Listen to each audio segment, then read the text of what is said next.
Good morning, and welcome back to another episode of Dare to Think. Today's a special day. Today is a day that I really enjoy, which is grounding day. Once a week, I sit down with myself and I do some grounding.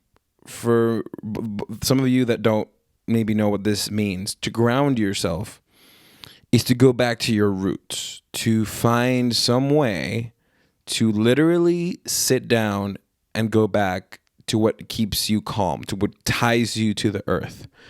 In the myth of Achilles and how he was dipped into the river Styx to become immortal, they say that he was grabbed by his mother by his ankle. That's why he has the Achilles heel, by his heel. That's why he has the Achilles heel, right? And the thing is that is his tether to humanity. The reason why Achilles is vulnerable is because there is this thing that keeps him human. But it's not only what makes him vulnerable, it's also what makes him human. Rick Riordan handles this beautifully in Percy Jackson. For those of you who haven't read it, it's a bit of a spoiler, but still. He handles it beautifully, telling us that a character can't be undefeatable. He has to have a weakness because weakness makes you human. And I think that people, the same way that they do misinterpret the word selfish, they misinterpret the word weakness. I think weakness is absolutely necessary.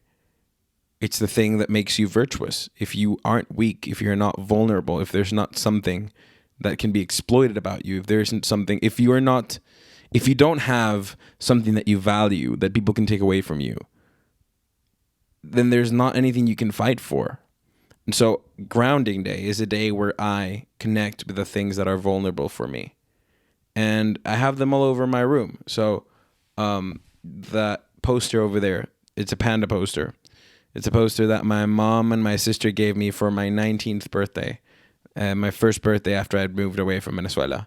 Then I have, right under it is my first ever cabin that I had at my camp, which I will give back if they ever needed to do something, because they use them for decoration sometimes. But as long as they don't need it, it's right here because it reminds me of the first time that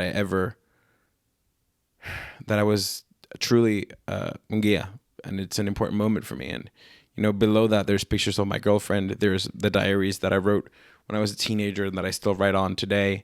There's pictures of my family. There's a rosary from my grandmother. The point being, these are the vulnerable things for me. And I expose them to the world because I'm not afraid of people knowing that I'm vulnerable. I'm not afraid of people knowing that there's stuff about me that I care about, that there's stuff that I care about, that there's things that matter to me. But I didn't really understand grounding because, grounding day is about meditating a little bit and thinking about my family. But there's a difference between grounding and being grounded. And I would like to talk a little bit about that experience for me. And I think that people, especially those of us that live far away, but also those of us that have a career, those of us that have a pursuit that we get enthralled in, that we get, sucked into, and that we forget that the world exists, we need this specifically. This is something that most people forget about. And I think, generally speaking, we need. And grounding is something that my mom has taught me about my entire life. She, the first time I ever heard about it, she took her shoes off at Bahia Golf Club when I was like 15. She took her shoes off, socks off, and started walking in the grass and hugging trees, which for a 15-year-old is mortifying because, how uncool, but then, how cool also. And now it's just this amazingly cool thing that my mom does, which is, remind me that the world, it doesn't revolve around you, that there's things that you have a thing that connects you to nature, to the world, and that's the thing that you should take care of the most. So I had been away from my family for about 3 years. I hadn't seen my mom for 3 years. I'd been with my father and my sister, but I hadn't seen my mom for 3 years. My brother and I had been living together, but I had stopped seeing him from 2 years before that. And my sister and I hadn't seen each other for 2 years, and we hadn't seen each other all together for 5 years, which is a remarkably long time to not see your family. And so the moment that we did, was incredibly amazing. The moment that we did, the moment that we saw each other, I could feel my feet touch the earth. I wasn't doing grounding. I was grounded. My family grounded me. And it was amazing to sit down with my sister, my mother, and my brother and me, and to talk about everything. To talk about 3 years of missed experiences.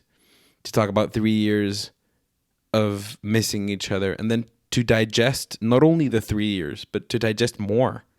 To think about our lives when we lived together and the things that we've learned from those experiences, the things that we learned from my mom's cancer, the things that we learned from my sister living abroad, the things that we learned from my brother and me. And all of them were experiences that I highly hold in high regard, but that I could never digest alone. And I remember clearly that we were in a mountain. In the other side of the country. We were in Germany, in a mountain. And I remember clearly being at the top of the mountain, seeing Salzburg on the other side. And I remember how my sister, my brother and I, my sister and my mom, we were there. And I remember how my sister just came into the room. I remember how we were all up there. She grounds me too, like seeing her come into the room, interrupt me just because she wants to say hi to me. It grounds me too. But I remember that day we had been seeing each other for about a week. We went up this mountain in Germany that you could see towards France. And I remember being there, feeling this weird energy, and telling my mom, we have to meditate here. And my mom was like, what? You guys are telling me to meditate? And we sat there for like 15 minutes meditating, connecting. And I remember feeling how shocked, feeling without seeing her, I could feel how happy and shocked my mom was. Because we all needed it. We all needed a little time just connected with my mom, connected with who we are, who we were back then, who we've become. I think we all grow every day. And I think that I've talked a lot in this podcast about growing. I've talked a lot about in this podcast about, integrating your shadow. And I've talked a lot about in this podcast about struggling and liking the struggle. And I think that I don't talk enough about family and about how important it is to have them close, spiritually, physically, emotionally close to who you are. And if you don't have the closest family in the world, you have something that grounds you. You have friends. You have shows like I do Naruto, which is what I'm wearing right now. You have things that ground you. And the things that ground you, they are who you are. They are the seed from with which you come from. And it is beautiful to find the moments, to find the time to actually be able to look them in the face and say, this is what I come from. I think that maybe the most important thing about grounding is that these are the people that know you the most. These are the people that can tell you a little bit about who you are. They calm your energies. You can tell when you come back from a long day of work or a long day of doing something that you are a bit agitated, that there's a bit of you that is a bit out of place. And whenever you find the people, you know them, whenever those people touch you, whenever those people hug you, whenever those people share space with you, the volume goes down. They don't disappear. Nothing ever disappears like that. But it comes down. You are calmer. Your life makes more sense. And it's all because of them and how you are with them and how they are with you. It's just amazingly beautiful. In today's episode, I would like to thank my family. I would like to thank my ground. I would like to thank my dad, who is with me every day. I would like to thank my sister, the little one, who brings me joy in moments like interrupting my podcast.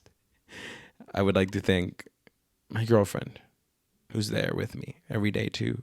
My cat, who's a lovely little cat, which I will show in my social media at some point. My dog, my brother, who is the most inspiring person I know. My sister, who is more inspiring than my brother, just because she moved away on her own without any help, which is just mind-blowingly crazy. And then my mom, because she taught me that that's what's important. That's the reason why if you find me in a random day at the Retiro Park, I probably will be hugging a tree while I have no shoes on or socks, because that's how you get grounded. Remember, it's weird, but you have to dare to think. You have to dare to think about your roots, or they become you without you thinking about them, without you digesting them. Your roots keep you alive. They feed you. You should be grateful for them, and I'm grateful for them. Thank you. I will see you again next week.